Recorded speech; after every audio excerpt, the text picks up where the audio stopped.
Tonight's story comes from Gwich'in oral history that was recorded with elders through community research, then reviewed and expanded with community input before it was published. It was not written as entertainment, it was documented so the knowledge would not be lost. The name in the story is Dinichok. He is remembered as a medicine man and a great traveler, someone known not for speeches but for arriving when arriving should not have been possible. The story keeps his method clear because it wants you to understand that this was not panic or luck. It was a way of moving through the world when time mattered. It begins at night with a dream that lands with weight. Dinichok sees his mother and his younger brothers far away at another camp, and the danger is not vague. The dream carries urgency like an alarm, showing him that something is about to happen and that waiting will be the same as losing them. No runner appears, no message is delivered. The dream is the message. He wakes and asks for one thing: dried moose or caribou sinew. In the telling, the people around him understand what that request means and do not slow him down with questions. He goes straight to the fire and holds the sinew over heat until it curls and tightens. Then the story makes its claim. As the sinew tightens, the land tightens too. Distance collapses. The long stretch between camps compresses. Stops along the trail pull closer together, and what should have taken days becomes something that can be crossed while there is still time to change the outcome. He arrives at the camp before the danger becomes final. He does not wander.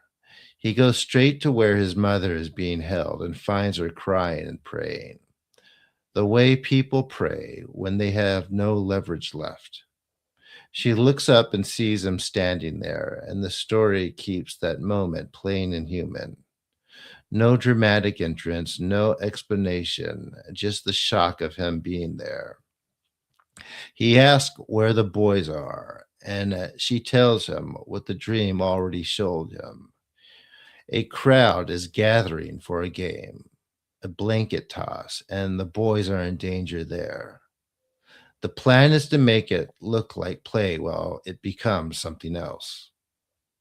So Dinichok goes to the game before the trap can close. He steps into the crowd and takes the place his brothers were meant to take, jumping onto the blanket himself, still on.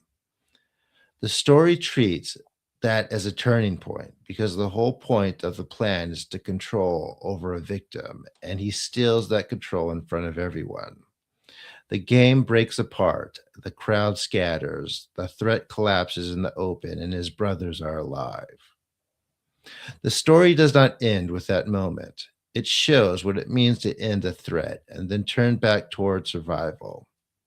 His family had been kept without food while others had plenty.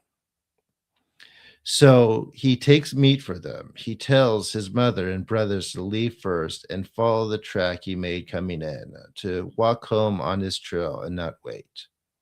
Then he uses the travel medicine again, and the land tightens once more. In the telling, he catches them on the trail, and they are home the same night, safe and alive, with the world returned to its normal shape. Later, the story widens into a second arc. Another dream arrives, but this time the warning is not about his own blood. It is about people far away who are starving. With hunger spreading and time running out, the same pattern repeats.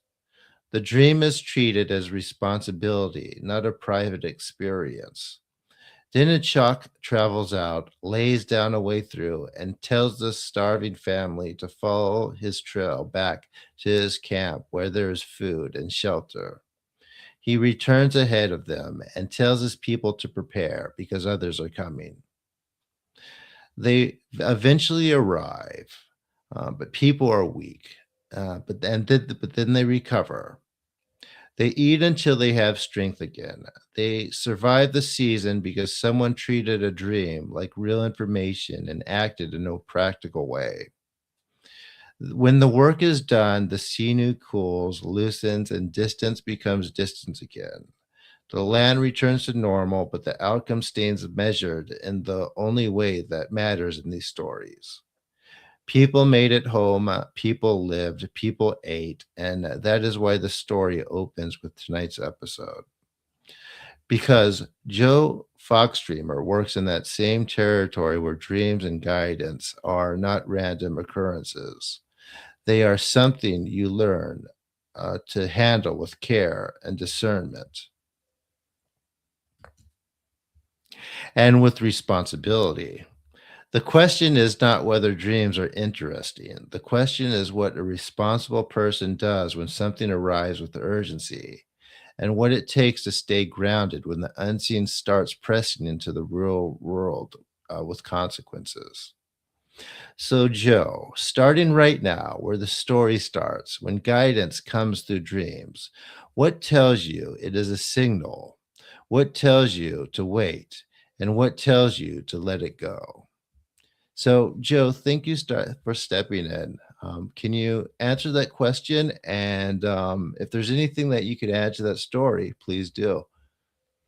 So while you're talking and sharing that story, lots of things. It's like my granddad is right here. It's like to me the spirit world, the ancestors, all these things are real. It's like the dream time and this time there's an energy that I don't know, it's like a TV screen within your mind. There's a an awareness that there's something that's conscious that is watching and it gives you answers, it guides and it shows you. And my granddad taught me as a little boy, like what you were saying about Dinichuk is like he would ask me to look at things. He would have me sit and look at things to see what was around a person because in our energetic fields, it's like we are TVs and every person has a TV signal. So they could be on channel 55. And if you're aware that you can drop your energy into that station where they are and you can flick through different parts of their life or see different things that are maybe blocking or interfering or the knowledge or something they need to help them to move forwards and feel safe. So my granddad, when I was a little boy, would teach me to see things. He would sit there and it was like he would open his mind and he would sort of invite me in. Sometimes he would talk about visions and things in the future, or he would talk into the past, and it was like he would take me into these places like Dinichuk was able to do this and he was able to go to these places. And my granddad had this awareness and he would use the spirits to help them understand what to guide me through and help me how to see. So I wouldn't get scared where, okay, if he can do it, then I can understand how to do that. So when people come to me, first thing I always talk to their ancestors because I don't know who they are, don't know exactly what they're going to need. And so I'll say, well, do I have a permission to go into this space because this person has shown up? And is there specific things I need to look at? And then I start matching their energy. First, I'll start putting them in a safe bubble where they're protected. And then I'll allow the spirits to open them up and show me things. And I think this is where the ability of a lot of people understand empath. It's like I tune into you. If you got a really terrible shoulder, my empathic ability is going to tune in, and all of a sudden I may start feeling pain in my shoulder, and I'm like, this is not mine. And then I'm like, okay. And then I'll ask the person, do you have arthritis or is there something going on here? And I'm like, okay, they agreed with that. That's what's happening. They haven't told me.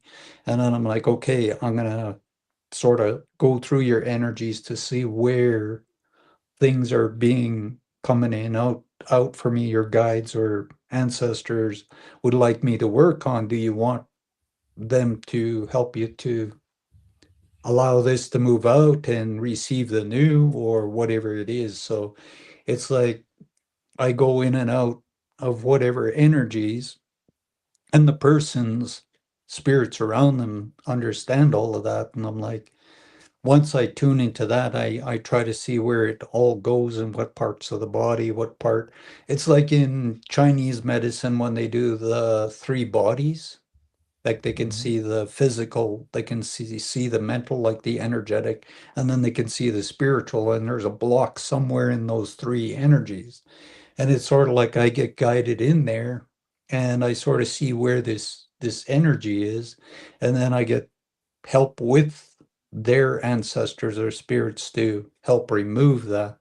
And then once that's done, I ask for the new to come in to replace the old so they receive this new energetic change, which people call healing and things. So they know everything, and I never know. I'm always really, really amazed when I go into somebody's energy because sometimes I'm like, whoa, this is new. I have no idea what I'm doing here, but I trust whoever's around is going to have the answers. So when this is over, the person has received some big transformation. So for me, it's energy is always flowing. And this is what my granddad taught me to do. Like I used to ask him how he could see in the future, and he would always look at my future and he would say, this is going to go on. You will see this. He used to always say, mark my word. Whenever he said that, I had to remember what he was telling me. And sometimes days later, he'd say, remember when I told you? And I had to say it back to him verbatim. And then he knew that. So I would go along, and then all of a sudden, what he told me would play itself out in front of me. And I'm like, okay, he told me this. And so when I would go home, I'd say, you told me this at this time. This is what you said, and it all played out. So it made me very intrigued because basically, don't matter how old we get in our bodies, we're innocent children. We're curious. We want to learn and grow. And my granddad is always like, learn anything, like study, read, search, try to. So when I was a little boy, I was taken from my granddad and put in residential school. And in there, they told me because I was a native, that I was a heathen, no matter what I did, they would Mhm. send me to hell and burn me, is what the preacher said in this big giant prison where they put kids. And I'm like, that doesn't sound correct. Like, why does God like the Orientals? Why does God like the Chinese? Why do they all have this belief that there's something really good? But because I was born native, no matter what I learned or did, I'd be sent somewhere just to burn. And I'm like, as a little child, I'm like, there's something weird about this. And my granddad taught me how to see so I could see things around people. And I could see this minister is lying and saying things, trying to traumatize me, scare me, and other things. So it angered me that when I ran away from the residential school, I remembered what my granddad said. He says, read, learn, study. So I spent my life searching answers to understand like what it is the Jews know, or what do Buddhists know, or why do people meditate, or why do we go in and out of these different energetic fields? Like what invites us in and what brings us out? And I explored lots and lots of things trying to understand that, plus to understand myself and my granddad, and how there's something really, really big that we are a part of, but we're all trying to figure out how to open those different doors of reality. and helping somebody else realize they can expand that awareness and become that too. Wow. So, can you tell me a little bit more about your granddad? Um, he was a Gwich'in Indian, and from what I understand, through residential school, he went through 3 years of school, and then when he went back to his community, he spent a lot of time up in the mountains, like from whatever he experienced in the residential school, where he was sent to Hay River, and then from there he was taken back to our community, and he went up into the mountains, and while he was up there, he was like I guess doing a lot of healing, doing a lot of different things. Um, from my memories and things that where I go and visit and recall things of what he taught me and stuff was like people would come and visit sometimes to the house and he'd say, you go and play outside now. And so I go out and play, and later I come back in curious to why somebody had come along, and he's like, they came for help, and so I'm gonna go off, and he would go off into the forest, and he'd spend the whole day there, and he would ask the plants and the earth and things like, how can he help this person? And he would do his little rituals there. Then he'd come home sometimes with a little bundle of different kinds of things mixed together for medicine. And he like, you don't touch that. It's this person's gonna need it. And when they come, I'll give this to them so they can do what they're supposed to with it. So he would allow the spirits to guide and teach him things. And he always believed in the creator. He always believed that everything will come no matter what. He was always in this real peaceful way of being, and it's just like whatever we need, it will always come through. So he would always teach me. He would always be looking at things. When I was in residential school and I ran away, I was like, I would send him messages. And when he got came and got me from the streets to take me back home, I was sort of angry and mad about that because I'm like, I went through a lot of hardships.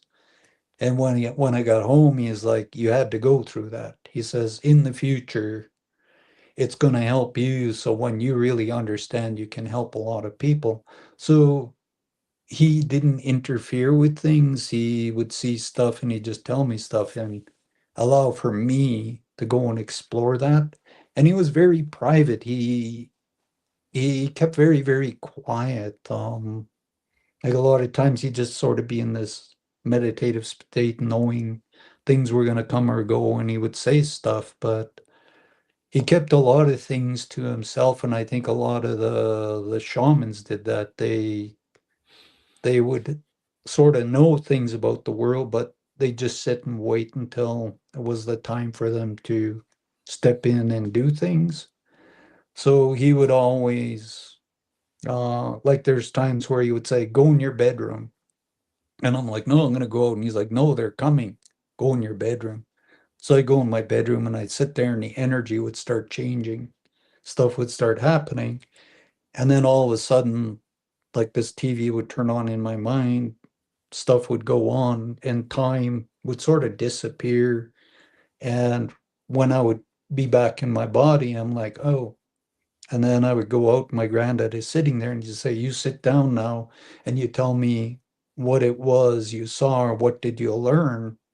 And it was like he was looking in my mind to see if I could let him know what these experiences were and if I saw or understood it in the correct way. If it was good, then I can go out. If not, he would say, go back in. And then I would have to sort of go through the experience again. It was like, going into this magical little world when this energy and stuff would come in. And he was there always trying to see how my mind or how I would perceive or if I would get afraid or things. And then he would sort of try to guide me forwards. And one of the things I found with a lot of elders, because he would send me to different elders too. I'd ask him things, and he's like, you go down, you see this old elder, and they will explain it to you. Then when it's finished, you come and you you share with me what they taught you. And it was really interesting because all the different elders had different ways of sort of tuning into two things. There was this one old Eskimo woman that I would visit, and she couldn't really speak English, and I didn't understand her language. And when I would go there, she'd go like this and smile and invite me in to her room in the old folks' home. And I go and sit there, and she'd take out this little drum and she'd start tapping and she'd start singing. And I'd be sitting there, and then it's just like there was this explosion. Then all of a sudden, it's like I could understand everything she was saying, like she was talking to me in English. And I'd be sitting there, and I'm like, okay, all of a sudden now I know what she's saying. And she would do all kinds of stuff. And I would sit there, and it was like I was inside her mind or wherever she was guided to take me. And she would show and tell me things. And then when it was over, she always gave me a cookie or a cup of juice or something. And she'd be really, really happy. And then she'd go, go, go. And then I'd leave her place and I'd go home. And my granddad would be waiting for me. And so he would tune in to see if I understood what was going on and if I was afraid of it. And then we'd have long discussions about different things. Like I was taking a lot of places, and it's like getting in a car and somebody says, well, let's go to the mall. And you're like, okay, I'm going to go to the mall. And you're all ready. And then they drive to the post office. Then they go here and they go there. And you're not the one driving. So you're not going straight to the mall. You're going on their journey until you get to the mall. You do whatever in the mall and then you come home.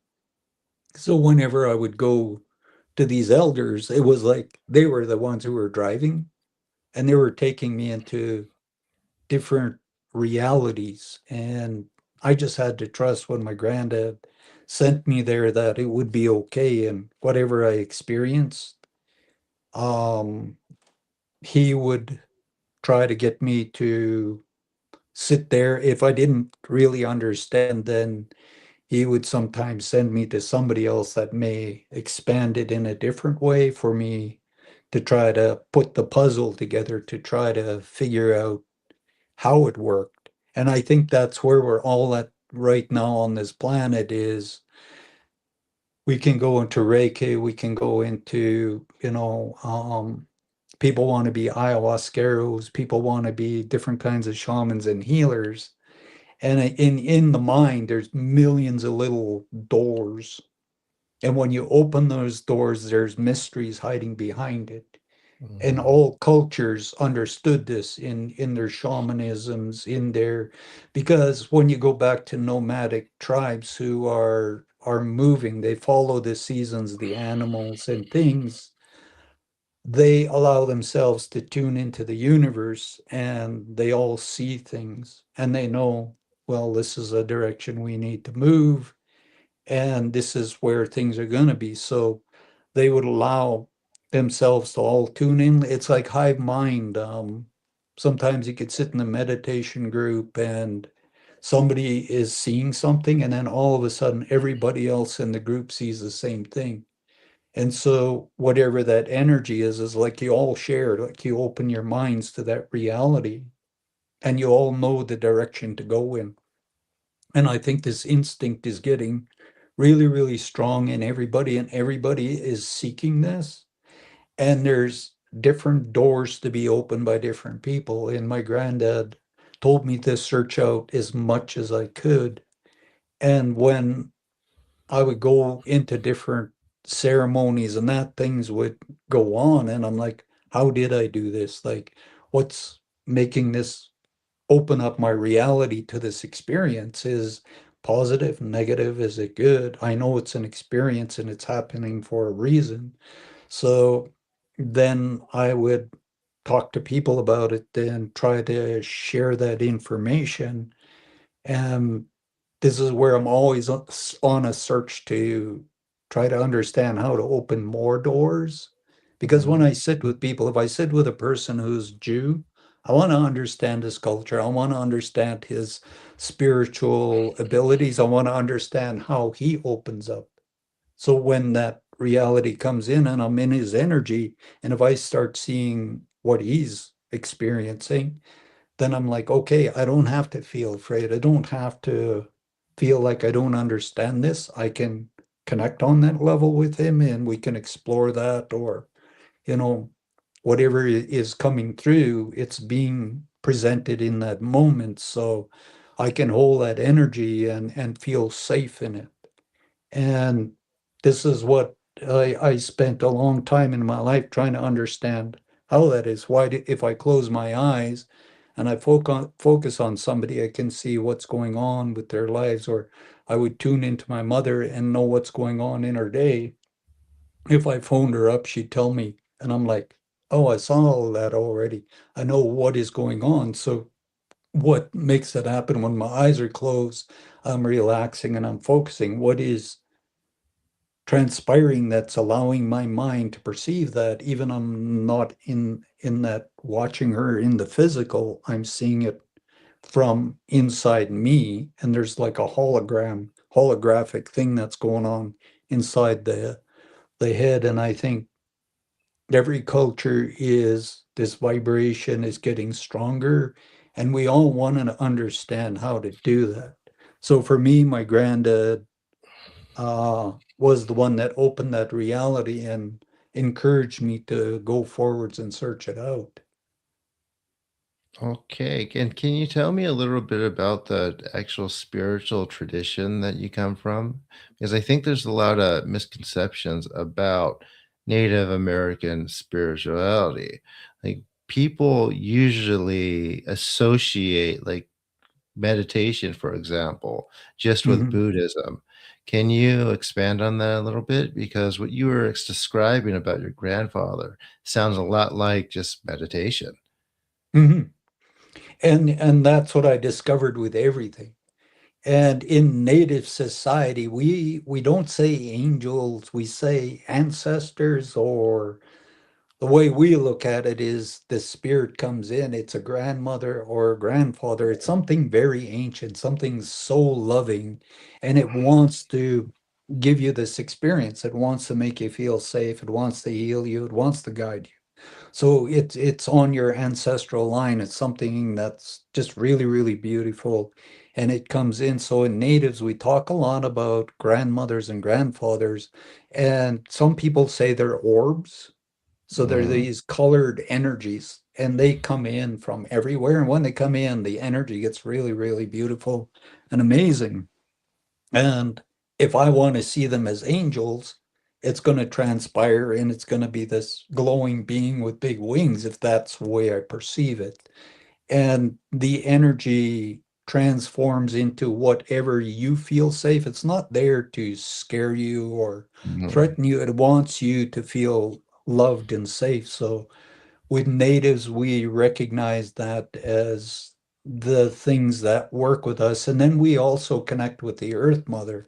And the Earth Mhm. Mother is a living being that we all Oh, yeah. humans live on top of. And she's our mother, because without her, we do not have a body. So in all our ceremonies, we recognize the Earth Mother and we communicate with her. She knows what the future is. She knows what needs to go on in my life. She knows all the lifetimes I've came and lived on this planet and what's my future life. So we always talk to her, Mhm. and like we know the creator is there that created all things. There's one thing and we call it the creator. I like saying the great mystery, because to Mhm. me everything is mysterious. It's beyond mysterious. And once you start feeling safe, like when I'm sitting in the sweat lodge, and we do 4 rounds in the sweat lodge. We do the east, we do the south, we do the west, we do the north. And in each direction, there are spirits we invite into the ceremony. And when we're starting the sweat lodge, we always put 5 stones in. We put the first to the creator, and the earth is that grounding, bringing the two together. And then we do the east where the sun comes up. South is the afternoon. West is getting into the evening, and north is the night. And there's energies that we come in the 4 different rounds, and we sing songs. So while I'm in there and I'm drumming and singing, I go into this sort of hypnotic kind of state, and I know the song, and then it's like I'm in this deep meditative state. And you're inside a pitch black dome. It's nice and warm. You're really safe. You're trusting the spirits and everything. And then all of a sudden, I'm out of my body and I'm in a different reality. Hmm. And so you get these outer body experiences. And while that's going on, I'm aware of my body. I can feel my body in the sweat lodge. I can feel the heat, all the drumming that's going on and the singing. I could hear everybody, but I'm somewhere in the universe being shown and told things. Hmm. And then when the round is over, I'm back in my body. And I'm like, okay, this round's over. So when we're ready, we'll start the next and the next. And each round is specific to certain things. So once you start doing this, it's like when you like going to the Tibetan Buddhists and the Tibetan Lama is teaching, and he teaches us about one of the deities or one of the beings. And then at the end, he wants us to all focus on a specific thing in his teachings. And then he guides us into a meditation. And he says, focus on this to see what you're going to receive. And so the Lama would uses a little singing bowl to clear out the energy, to bring in a Hmm. protection. And then he taps and he guides us all in. And then while we're in there, it's like all of a sudden everything explodes. You're in this meditative state. You start receiving all these answers, all these things, whatever you're meant to experience in that time period, you get everything. It's lots of times different than everybody else's. So for me in the sweat lodge, when the spirits come in, um, they know where I need to go and they know what I need to do. So when I'm in that altered state, then that meditation place and it's like the light turns on and I'm in this other reality. Even though I'm aware of the earth here, I'm transformed into another plane where I'm shown and told and guided and helped in those ways. So you just described something that a lot of people want to do and are trying to do, attempt to do, but miss a lot of those little details that seem very important. Why do you think that is? Um, I think a lot of times they don't have the correct teacher or they're searching. When they're searching, they're not here, they're not present. And a lot of people when they come say to me and I'm asked to try to help them in a way, guide them. And if they're not listening, they're seeking, they're listening for a certain word or something. So where that energy is trying to come in to allow them to have this experience, they're like trying to get ahead of it. And they think there's a secret, they think there's something. And an old medicine man told me, he says the biggest journey every human being has is going from here into here and then back here. And he says some people do it for many, many lifetimes before they discover linking this with this, because the heart only sees and knows the truth. So if you in meditation go and sit in here, everything opens to you. You receive everything, it closes, and then you take all of that back up here. The mind will distort and try to do things with it. It'll try, well, that's illusion, it's daydreams. Oh, it's a trick. Oh, it's this and that. And they get afraid and then they shut it out and they run off searching somebody else or something else. So this is what I was so amazed when he told me that, because one day I realized he gave me the answer and I was like, oh, I gotta go to this Buddhist guy. He's gonna blow this like firecrackers are gonna go off and I'm just gonna be flying around in the universe. And one day I went home and I was sitting, I was like, whoa, it's like there's this energy, these things go on. It's not my imagination. I have all these experiences, but I'm still looking for somebody to either certify me or say it's okay or I understand it correctly. And I found it in just about every place I went to. And I'm like, it is taking here to here and then back here.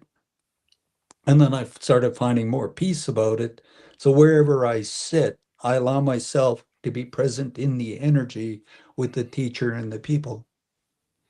All right. So earlier you mentioned guides. So I want to ask you to clear that up a little bit. When you refer to guides, you mainly refer to ancestors, correct? Mhm. Yes. S- All right. So, what would you say about others with guides who may not refer to their guides as ancestors? I think this is a very important point because many, especially young people who don't have a teacher or are learning on the internet, um, often are labeled as just maybe either making stuff up or role playing. I don't think that's a good way to look at it. I think that there's definitely something else going on, even if they might believe that they're consciously creating something. There's still something going on in the subconscious that they don't really comprehend. Can you speak on that a little bit? Um, with that, it's like we all have something around us. We all know the creator or God. We all understand something that's deep down inside of us. And we've all had a lot of different lifetimes. We reincarnate. And when I was a Tibetan, and however long I was there, I learned and I mastered things. So I have different guides from that lifetime. When I was Mm-hmm. Chinese, I have different guides, and there's a lot of different things. And as a child, when I was in a really, really dangerous, say something really, really bad was going to go on, a guide would appear to me and it'd say, well, do this, do this, do this. And it would sort of help me to move through things. And I realized there's things around me that want to help me out of bad situations. So when these voices and things would come in, I'm like, okay, this is real. I need to pay attention to this, and it's here for a reason. So whatever this voice is, whatever this intuition is, whatever this thing is, if I listen to it, something will bring me out of a bad situation. And um, people, like I say, a lot of people they get angry at Christianity because they're taught to believe in angels and believe in things, and when they pray in that, these things don't come in. There's like an invisible wall, Mm-hmm. and they want to believe in it, but a lot of other people say, "Oh, I've had this experience, that experience," and they know there's something there, but they don't know what to actually relate to. And this is where I think when Buddha said, "There's 1,000 paths to nirvana," he Mm-hmm. says, "Try at least 500, and if it doesn't work, then try 501." So for me, it was like I went into a lot of different things. Like I pushed the native away and I went into a lot of cultural things trying to discover this. And when I'm in these different places, these different spirits would come in and they would show and teach me things. And so I think when people stop pushing to one side because we want to prove something. Mm-hmm. And I've learned in ceremonies, there's a lot of things I can't prove, but I'm shown and I can share that with you. And maybe me and you both saw the same thing, and we're telling everybody, they're like, oh, no, no, no, what you guys are saying, that's not real. And we're both in agreement that this is what we saw, and we're telling everybody. A month later down the road, they come to us and it was like, how did you guys know that? Like, we don't know, we were just shown. And some people perceive like images, like I say, when these spirits come in to guide you, it's like what you perceive them to be, they will transform into that. They will work with you in that energy because that's what's making you feel safe and that's Mm-hmm. what they're holding. So with guides, that's where I'm like, we need to open a certain door and Mm-hmm. then everything comes in. Like I told Cindy for years because she grew up as Mormon and she believed what the Mormons taught her. She came into my life and I started telling her about sweat lodges where spirits come in. I told her about UEPs. I told her about night lodges where all these spirits are real and they come in and do something. And she's like, yeah, yeah, yeah, yeah. So finally, I came across where there was a Sioux medicine man holding a UEP, and I says, we're going to that. She says, okay. So we go to this ceremony. I've already told her about this. And so we go through the ceremony and it finishes about 4 or 5 in the morning. It's, getting on into the morning. And we get in the car and it's a 2 hour drive home. And she's like, spirit is real. I says, yeah, I've been telling you that all along. And she says, I experienced it. She says they came in and I had a friend who was a psychologist. She came to the ceremony and in the dark, she doesn't trust anything. So when we went into the place, she went into a corner so she could push herself against a corner. She didn't want anybody behind her.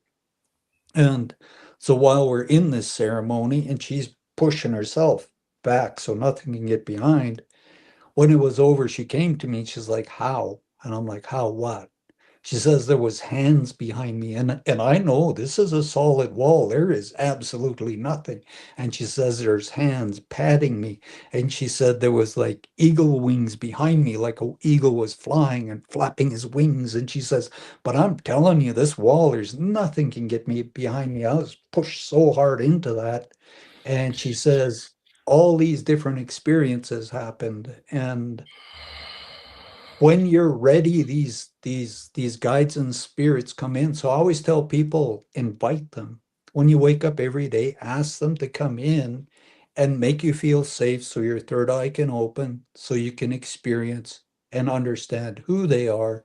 And they won't come in because your home is your sacred place and they need permission to come on Mhm. in. It's like all cultures, like this is where I like the Orientals, they always invite in their ancestors. They have pictures and altars and they invite them into the day every day.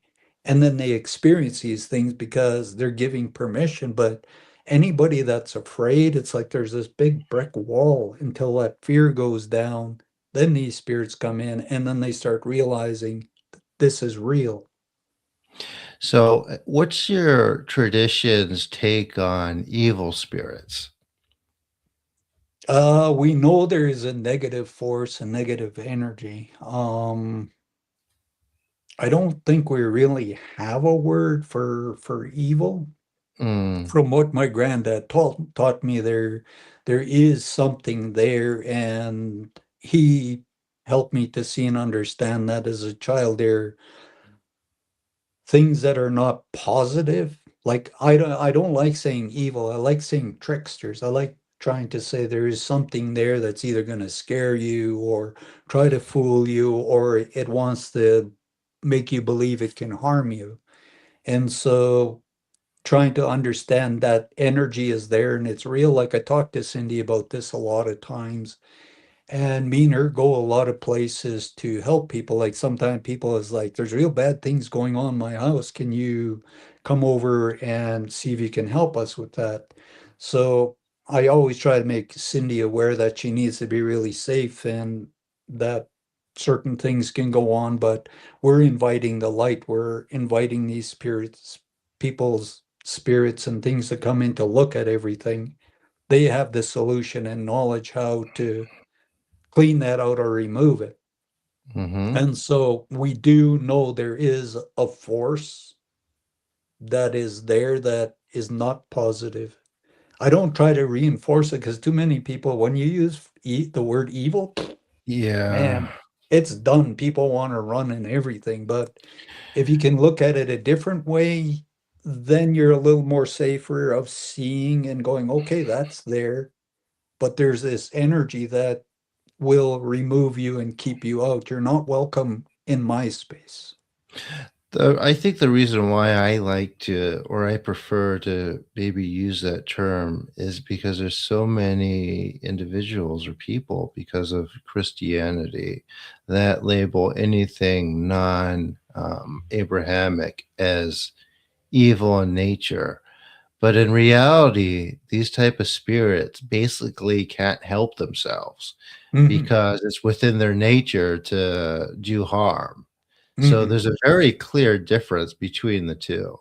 Tricksters, I don't really like to personally use for that reason because um, that would suggest that they have consciousness to do otherwise. When, perhaps evil is not the right term, because that would suggest that they kind of have a choice, but they don't really seem to have to. You can't negotiate with them. They can Mhm. trick you and lie, but they're always going to go back on whatever they say and try to do harm. So that's just my kind of experience on that. So it's And an that is interest. actually very true what you said. And this is where you got to find in the person's psychology what is the correct word. So I try to find that right word where they actually feel safe because what you're Mm, saying and these beings are on a lower awareness. And when you use evil, a lot of people empower that and then it disempowers them. And it's like you don't need to be disempowered. You can become conscious and you can change that reality.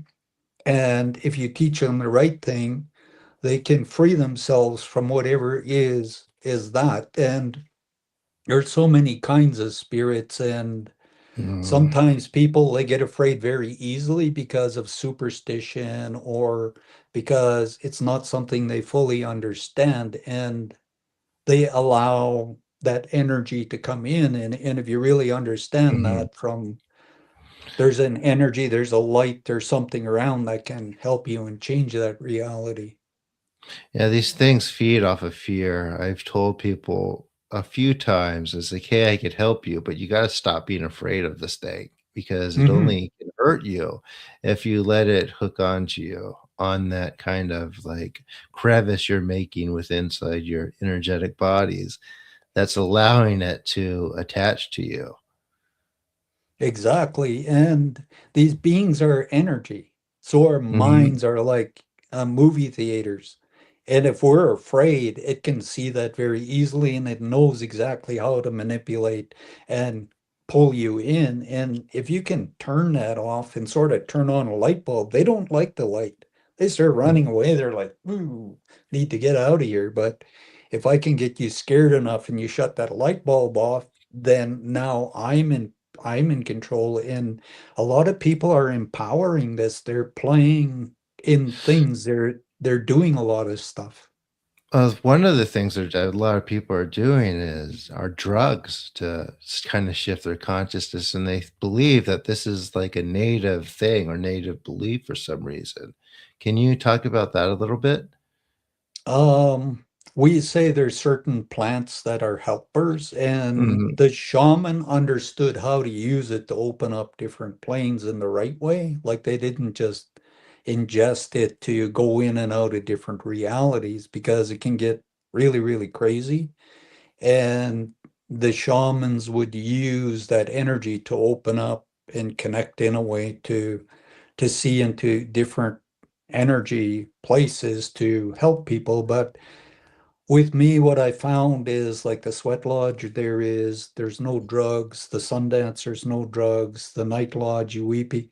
We don't use drugs in these ceremonies because you don't need that. You can go into these beautiful realities and become conscious of so much more, and you don't need that. And I think the drugs actually bring down people and maybe open them up and get them stuck here, and they don't know how to go up past. And a lot of people are trying to do this because they want to be shamans or they want to have a story or an experience, and that's where they're playing with things and they don't fully understand that maybe it can actually be more harmful to them than good.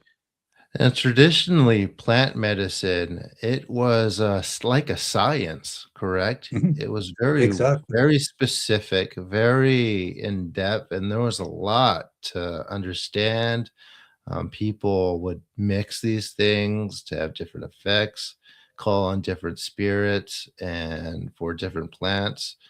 But all of that seems to be lost in this type of um, I need drugs to shift my consciousness culture. Yeah. And it's really, really big everywhere. And there's not a lot of teachers out there that are actually helping people understand this. People are going. I met a guy who went to Peru and he did one ayahuasca ceremony with the shaman in Peru, and then he came back to Canada, gave himself a shaman name, bought all of these things, and then he started inviting people over, and he was getting this medicine and he was getting people into these states. And I'm like, are you a trained shaman?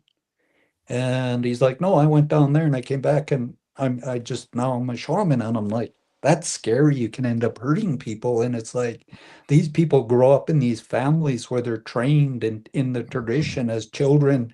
They go in and out of these ceremonies and they experience these things and they're guided in the correct way. But people just want that instantaneous, oh, I want to be Jesus, I want to be Buddha, I want to be master, I want to be a shaman. I want to do these things. And I'm like, for what reason?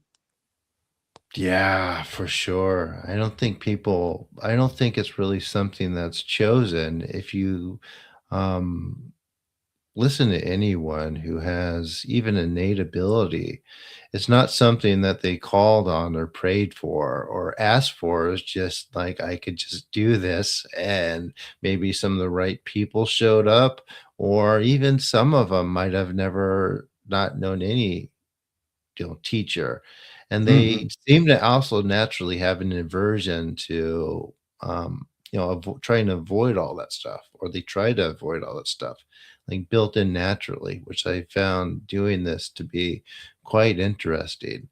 Why do you think that is? I found with that is like me, I was just born in really lots of violence and chaos. And in all of that, something opened inside me. And when I was born, my mother gave me to my granddad. In my culture is when a person's old, one of the family give their child to the grandparent. So you take care of him up until he died. So my mother, when I was born, and she gave me to him. And like I say, there was a lot of crazy experiences. And I started seeing things, and I would tell him when I would see stuff. And he was aware I was actually seeing because he was able to see that whatever I was doing.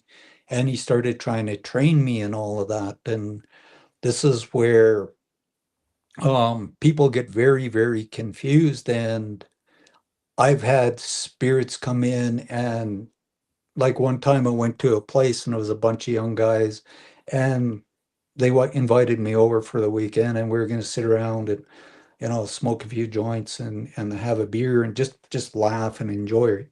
And we were sitting there, and then all of a sudden the spirit came in and warned me to be very careful because there was somebody there that had hoped that maybe they can all gang up on me or do something violent towards me. And I'm sitting there and I'm like, whoa, what's happening? And the spirit is like, just listen to me. And I'm like, okay, now I'm really scared. I'm like, whoa, there's a lot of young guys here and I can get hurt really badly here. And I'm like, why am I here? And they're like, we want to teach you something. Just listen to us. And I'm like, okay. And I sat there like I didn't know anything. And so I'm in this place, and I don't want to show I'm scared. And it did everything. And then I was out of it and I'm walking down the road and I'm like, whoa, that was really, really crazy what could have went on. And all of a sudden the spirit came in and it just sort of walked me through everything and got me out and kept me safe. And I had many experiences, and I didn't know that, through a lot of ceremonies, you can connect with these and you can work with them. I was just living my human life as a young man, going through all kinds of crazy stuff, and they would just pop in, change reality. Then I just go back into my humanness. Hmm. All right, so let's get back to that, and I want to talk about dreams a little bit. Like within the story, I read to everyone. Um, so you dream too, correct? Hmm. Yeah, all the time. So I want to ask, when did you first start feeling like your dreams were more than normal dreams? With me, when I was a young boy, it's like I would dream things and then I would wake up and they would all happen. And I found that very curious. I'm like, how come I know all of this? How come all these things happen? And it's like in my dreams is like I go into the future and I look at everything. I get up and I sort of walk through life. So one day I woke up from a dream and my cousin was there. We were both being raised by our granddad. And so he was there and I was sitting at the table and my granddad was there and I says, you want to know what's going to happen today? And he's like, you don't know what's going to happen today. I'm like, yeah, I'm going to tell you everything. And so he's sitting there and my granddad's looking at me and he realizes, but I start telling my cousin everything and he's laughing at me like, you're crazy. And he's just looking at my granddad. You see how crazy is he? He does this stuff. He's really crazy.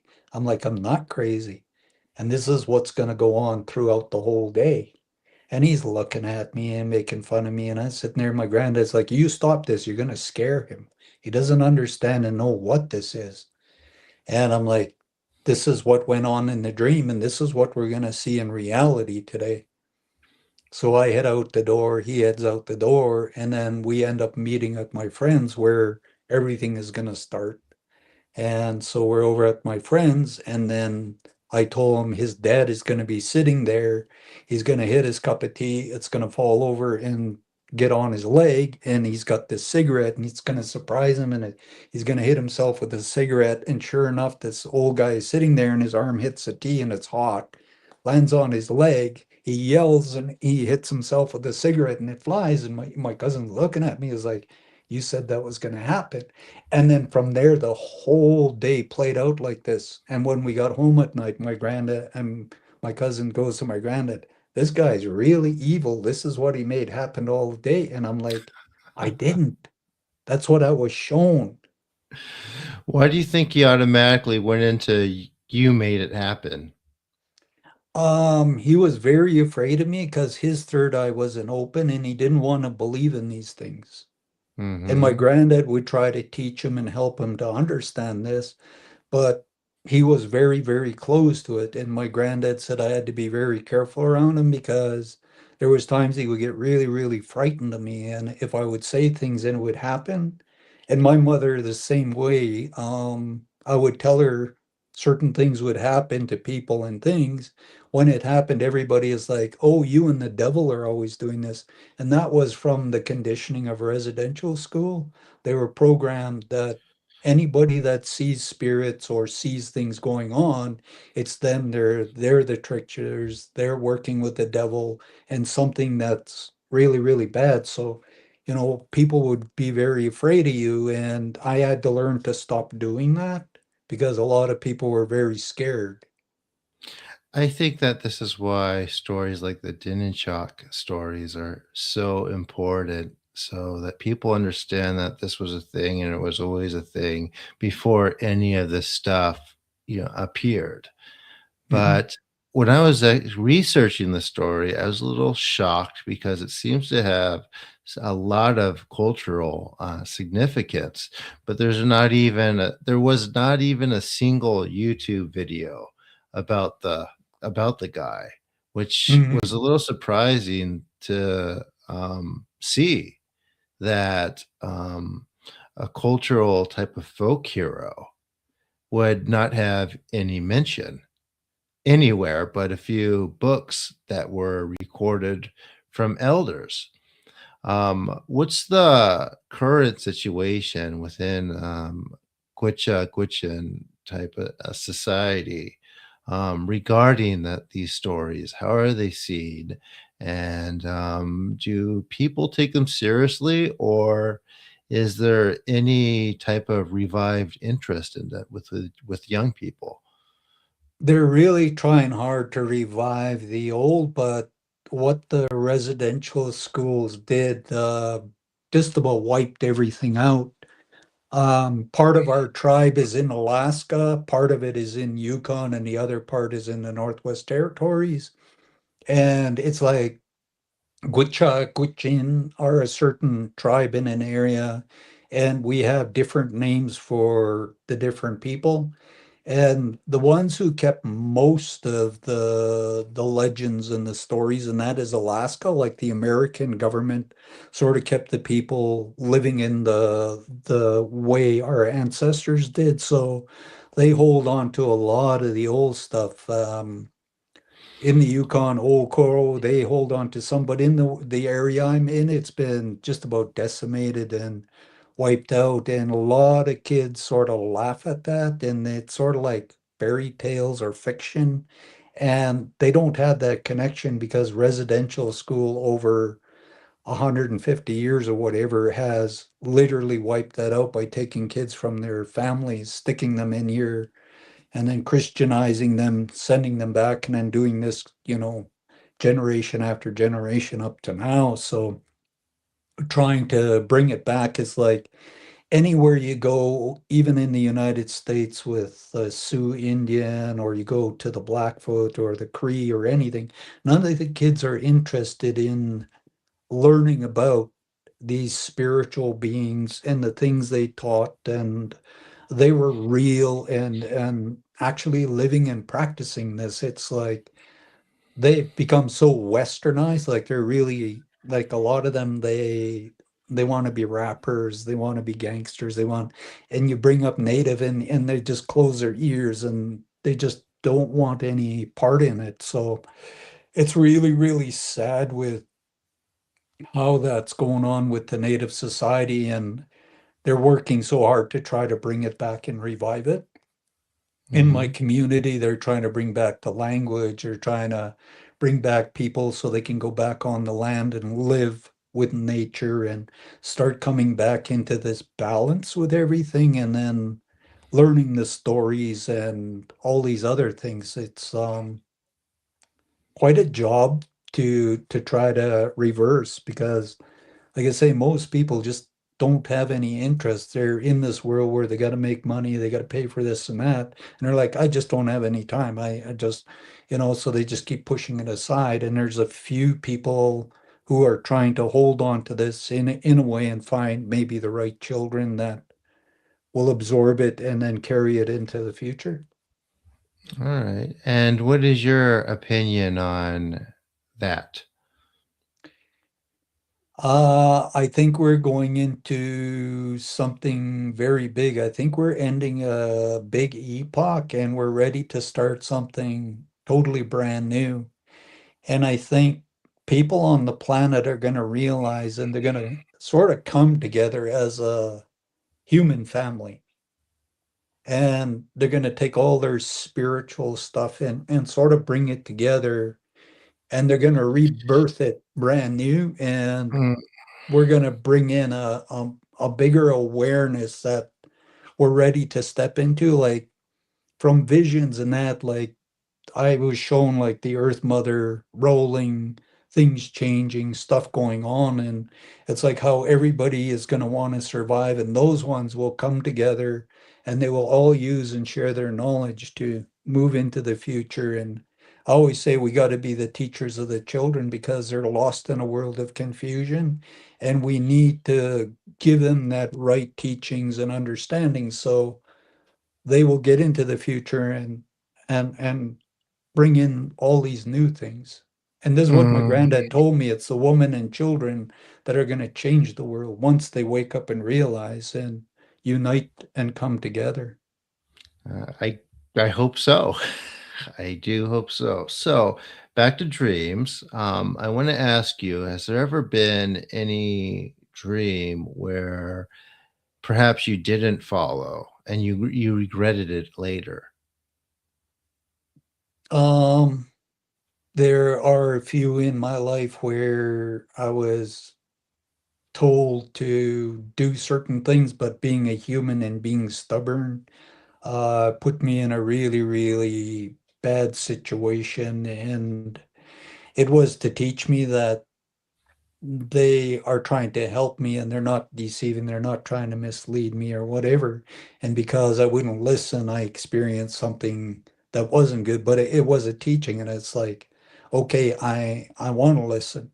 And so now when they come in, I don't argue. Where when I was younger, I was very argumentative because I wanted to be the human and, wanted to prove I'm right, I know everything. And, you're in this young person's mind and you're trying to go out and the spirits are coming in and it's just like, and I would just not listen at all.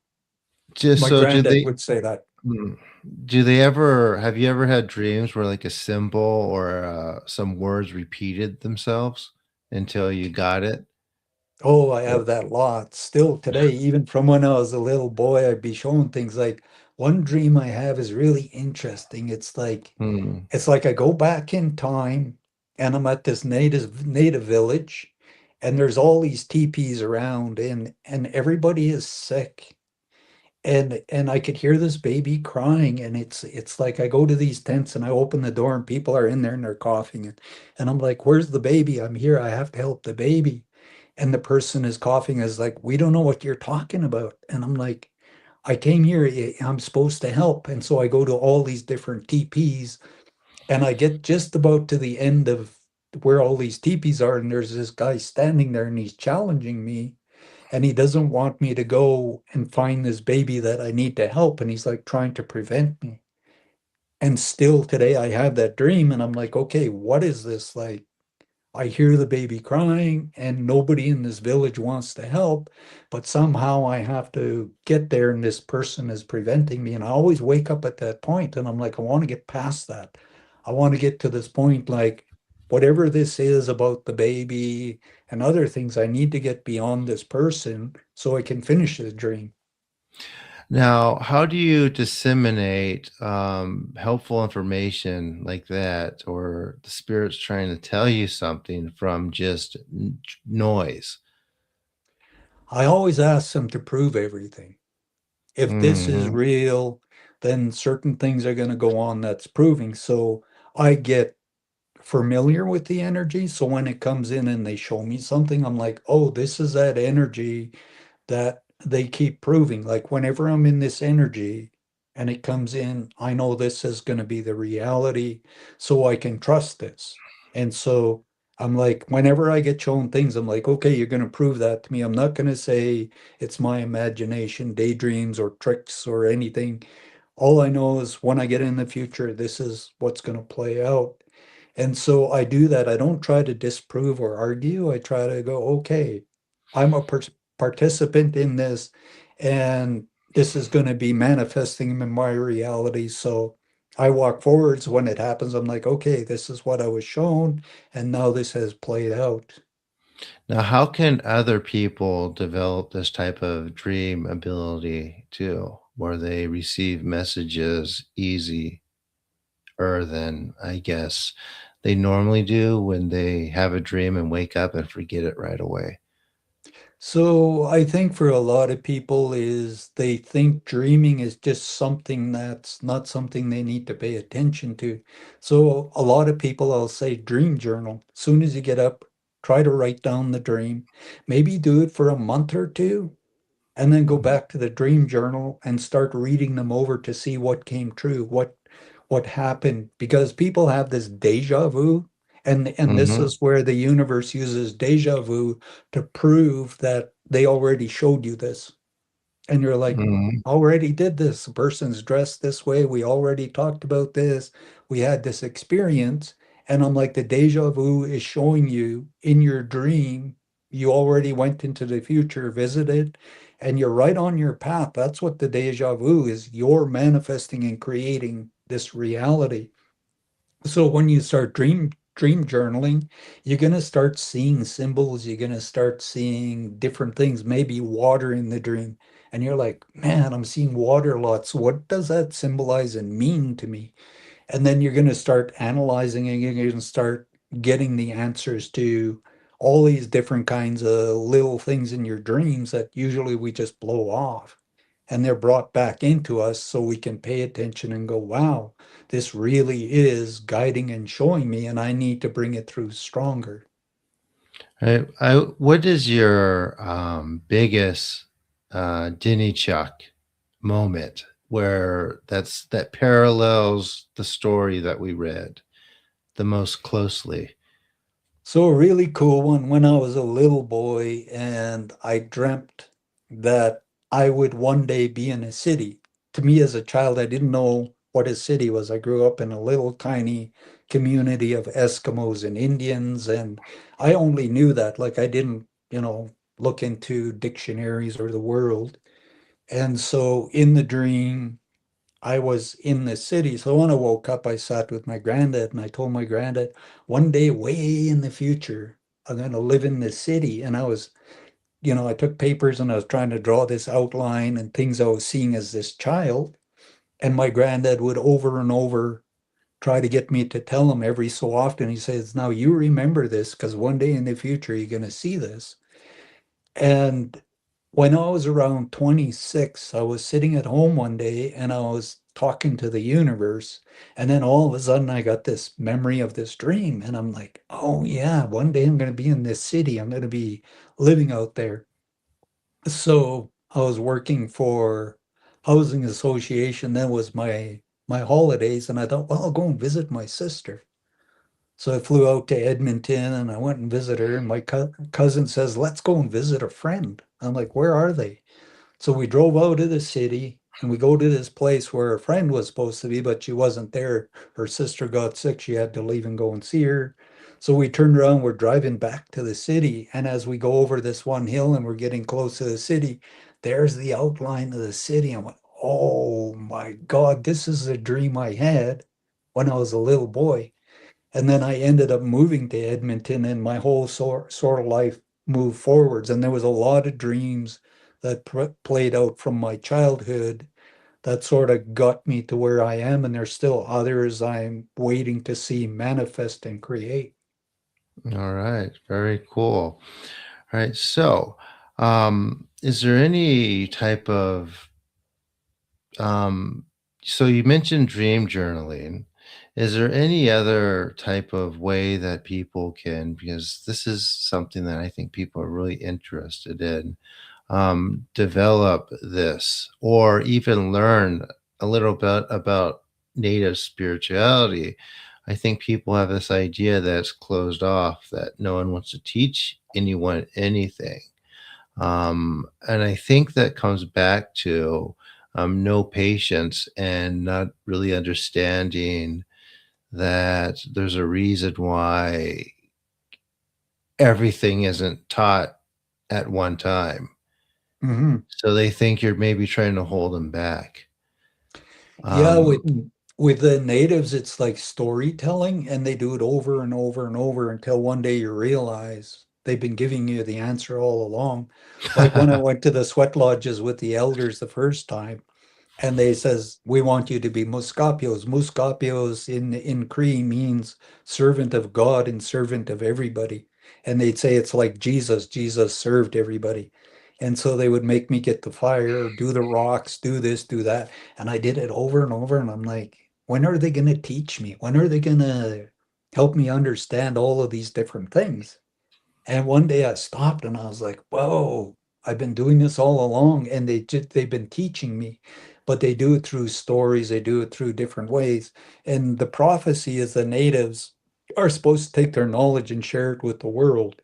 mhm, And there's a lot of different things out there, and there's many, many books. Um, One really good set of books I like is Black Elk Speaks. mhm, Another one is by Fool's Crow. He was a medicine man of the Sioux, and he was told by Creator he had to share his stories about ceremonies and things that went on in his life. So he had these books written to give to the world so people can access it. And he says, whatever I can do, if it's inside you and you read this, the spirits will come to you and you'll do the same thing I do. And this is where everything comes from the creator. If you're meant to practice shamanism from China or Japan or anything, when you connect and open that door, the spirits come in and they just start helping you do that. And so with that, a lot of times that's why I say invite those spirits that know the things you need to learn, the things you need to open you up so you become that person that can teach others because we all become teachers the more we absorb all this knowledge, the more we're meant to share that with the world. And ask if you're meant to do a sweat lodge or a night lodge or any kind that's going to come into your life. And if you really ask sincerely and you pray, somewhere the universe is going to find that, and somewhere that's going to come into your life, and the person is going to um, bring you into the ceremony, and the spirits will come in and connect with you.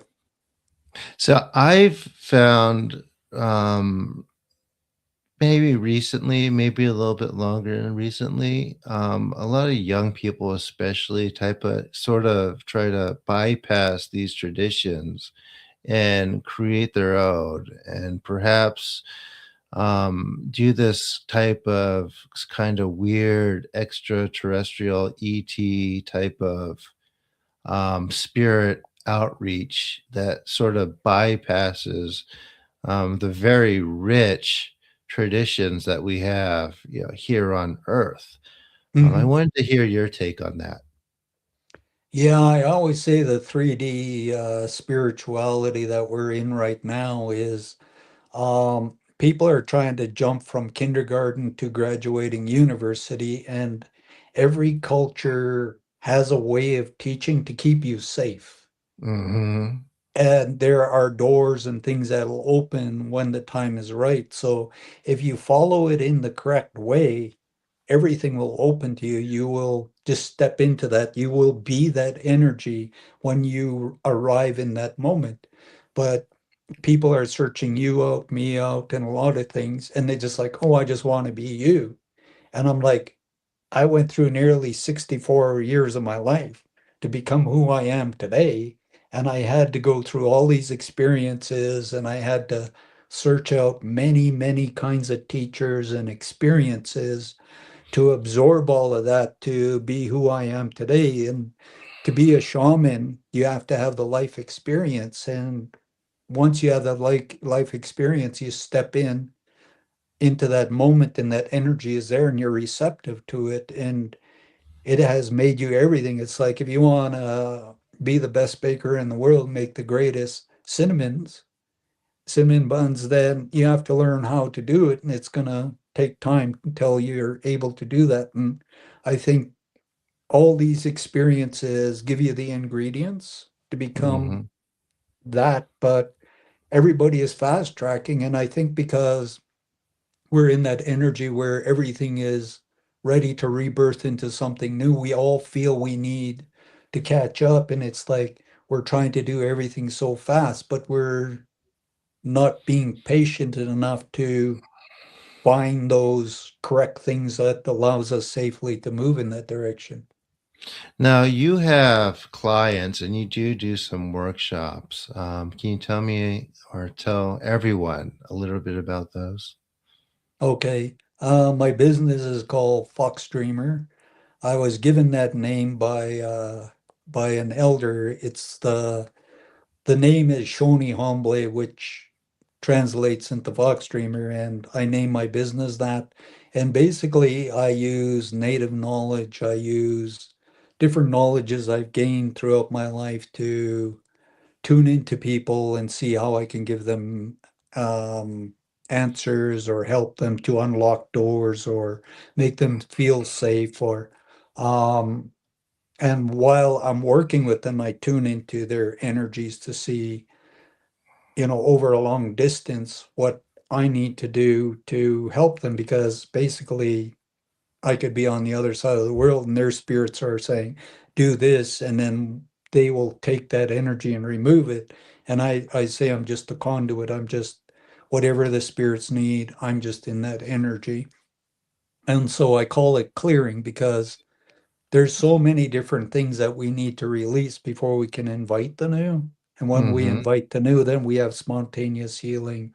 We have a lot of profound experiences. And through my business, Fox Streamer, you can go on my site and there's a lot of stuff. I teach meditation. I teach a lot of different things. I think that's one of the biggest misconceptions when it comes to advancement. People want to attune, they want to upgrade DNA, and they want to add um, all these different things I've heard of through the years. They want to channel, they want to bring something in when the idea is to empty yourself as much as Mhm. possible so that your own spirit can work within itself. And Exactly. I think that's where the big, type of falsehood comes through, right? Mhm. The Um, way I try to get people to understand, it's like you're a computer and you get a virus in it. You need somebody to come in, so you find a medicine man or a shaman to find a virus inside yourself. They're able to tune in and help you to clean out that virus. Once it's gone, you got to put in new hardware. So you mm, start installing all this new hardware that changes the person. It removes sickness. It brings new mhm, things. It does all kinds of things. But you may need a lot of different shaman and mm, specialists to help. But if you hold on to the virus, which you can keep calling back, and this is what people do, they will come to you, you will do this, and man, they're just blown away and they feel so good. A week later, they call all the bad stuff back, and then they call you up and they're like, hey, how come it's all back? How come? And they called it all back because they're still holding on to that virus. And it's like, you can just release it. But then they'll chase another person, another person, another person, mhm. and then they just keep getting stuck and they just keep putting in these viruses. And it's like you don't need it anymore. That's not trained. It comes Mhm. from, yeah. That's why I think that's why I've been very hesitant to do any workshops myself. I mean, not that they're not beneficial. It's because it goes into this template where people think that they're just going somewhere else and collecting something new, and like next week they'll go to the next place and gain something, when I don't know, it's it's a complicated type of situation, I think, where people don't really know where to go or what to do to type of advance and learn more, right? And Yeah. that's part of the reason why I did this podcast or this show, to teach people that there's a lot of things that are already there, as told long ago, that will point you to the point you in the right direction, and also tells you to avoid what you should avoid.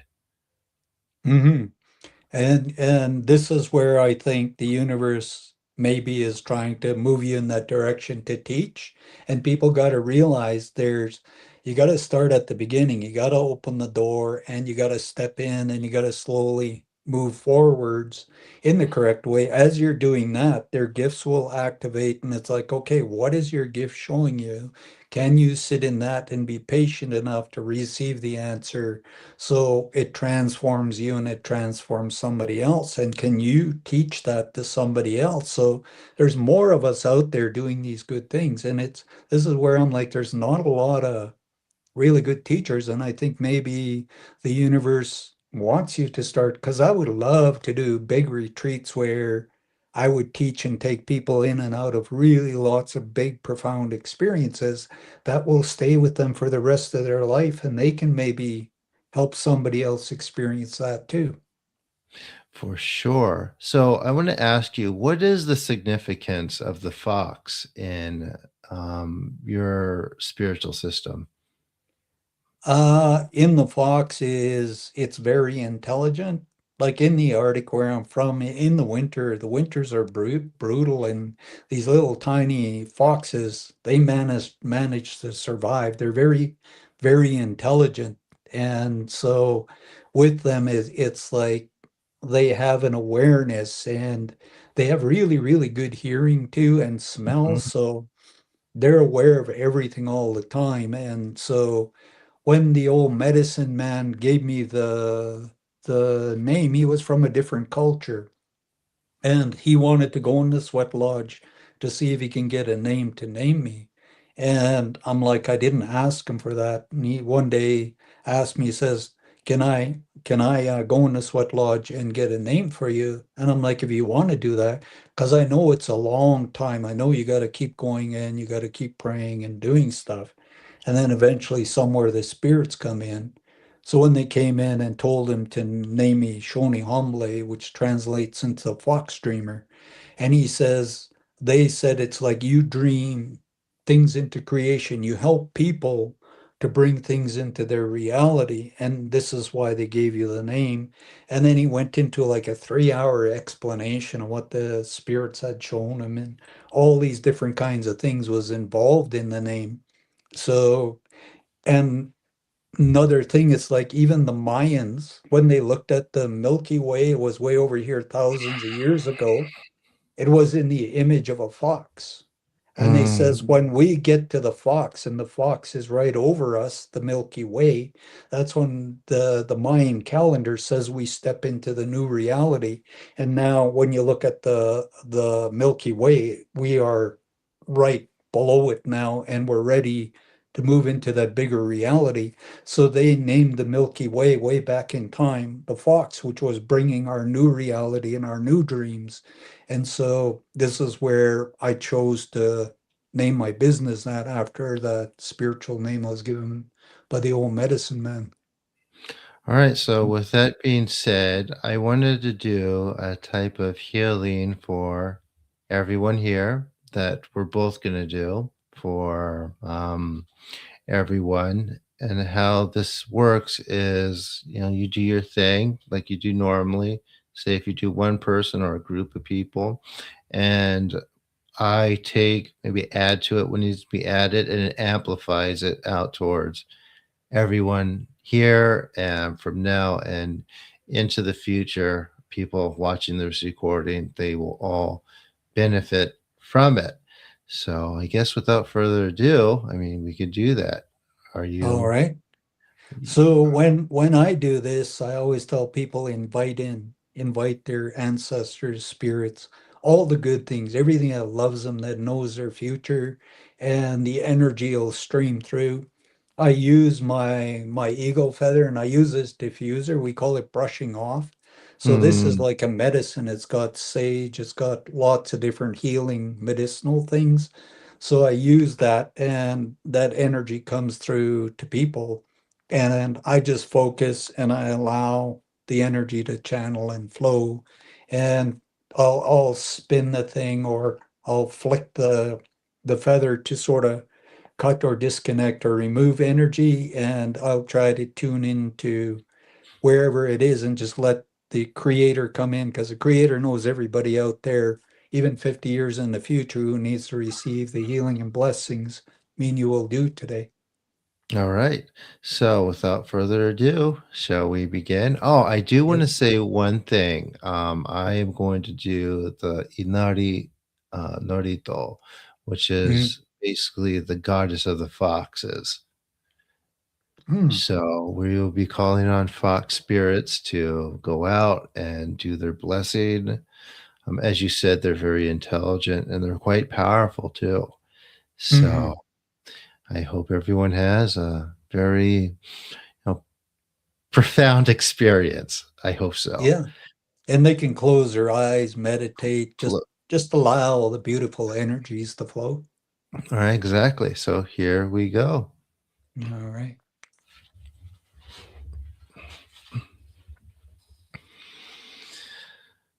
高天張にかむずまります。かむろうき、かむろみのみこともして、すめみおやかむ、いざなぎのかみつくしのひむくの立花の大戸の仰ぎがはるに、みそき、払い、たまいし、時にあれませる。払いとの狼たち、もろもろのまがごと積み返りよ。払いたまい、清めたまいと申すことのよしよ。天つかみ、国つかみ、やお、よりずの神たちともに引っ越しますと。かしこみかしこみもまおす。高あまはりにかまずまります。かまろき、かまろみのみこともして、すめみおyeかむ、いざなぎの神つくしのひむくの立花のおとのあわぎがはらにみそき、はらい、たまいし、ときにありませる。はらいどのお神たち、もろもろのまがごとつみがいるよ。はらいたまい、清めたまいとまうすことのよしよ。あまつ神、くにつ神、や、夜ぞの神たちともに引っ越しますと。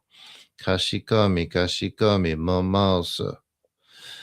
高あまはりにかまずまります。かまろき、かまろみのみこともして、すめみおやかむ、いざなぎの神つくしのひまくの立ち花のおどのあわぎがはらに、みそき、はらい、たまいし、ときにあれませる。はらいどのお神たち、もろもろのまがごとつみかえりよ。はらいたまい、清めたまいとまうすことのよしよ。あまつ神、くにつ神、や、やるずの神たちともに引っ越しますと。かしこみかしこみもまおす。かけまくむ、かしこき、いなりお神の前に、かしこみかしこみもまおさく。明日にゆべにいそしみ、つとむる、家のなりわいを緩むことなく、起こっとることなく、いや進めに進めたまい、家つけに続けたまいて、家角高く吹き起こしめたまい、かきわに時はに命長く、海の子の安続きに至るまで、生かし役割のごとく立ち裂けしめたまえ。家にもに身にも、まが神のまがごとあらしめず、過ちを消すことのあらむおば、かなおび、おなおびに見直し、聞き直しまして、世の守り、日の守りに守り、先はいたまえとかしこみかしこみもマウス。かけまくもかしこき、稲荷を神の前に、かしこみかしこみもまおさく、明日にゆべにいそしむ、つとむる、家のなりわいを緩むことなく、ことたることなく、家進めに進めたまい、家続けに助けたまいて、家角高く吹き起こ、刺しめ家前、かきわに時はに命長く、海の子の様子好きに至るまで、生かし、役割のごとく立ち裂けはしめ家前。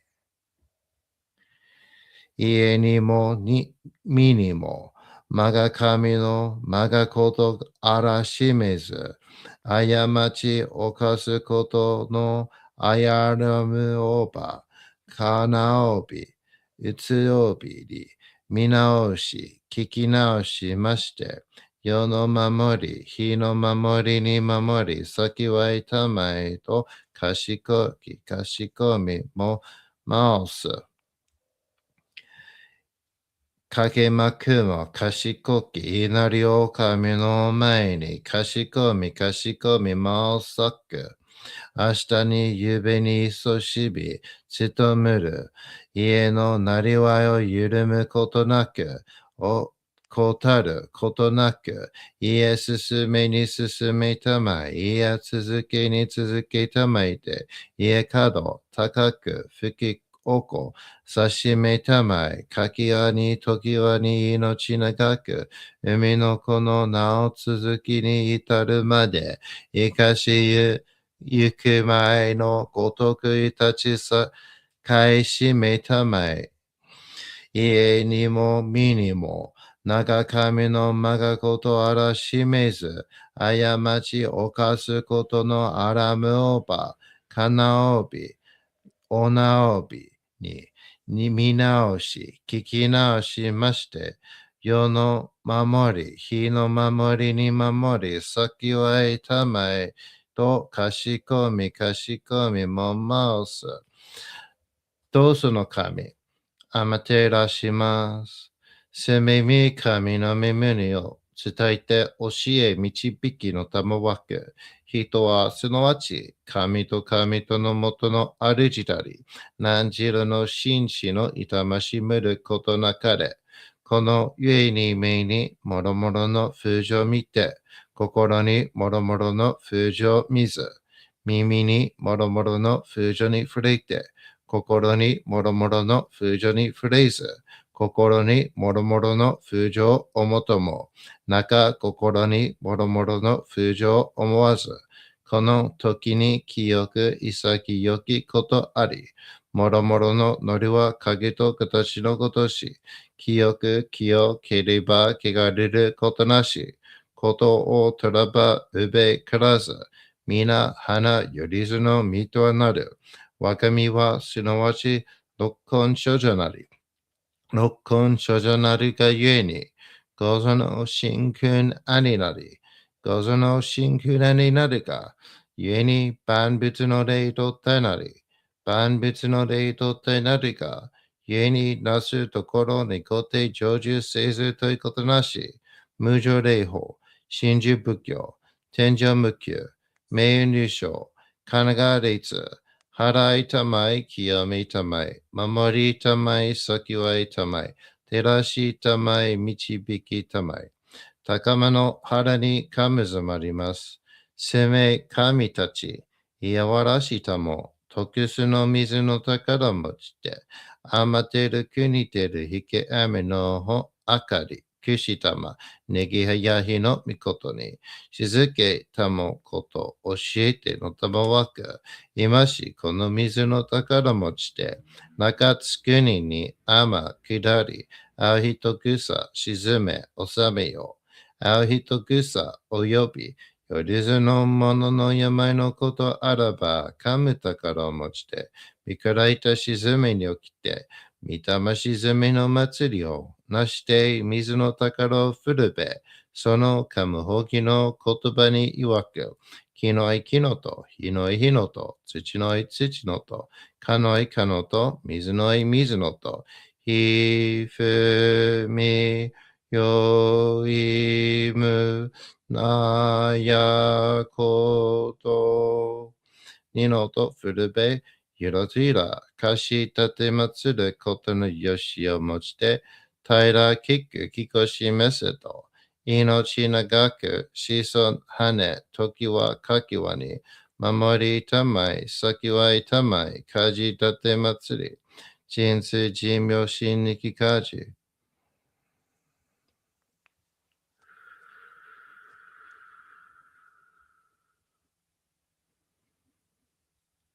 Breathe, get in tune with your body and let the energy work.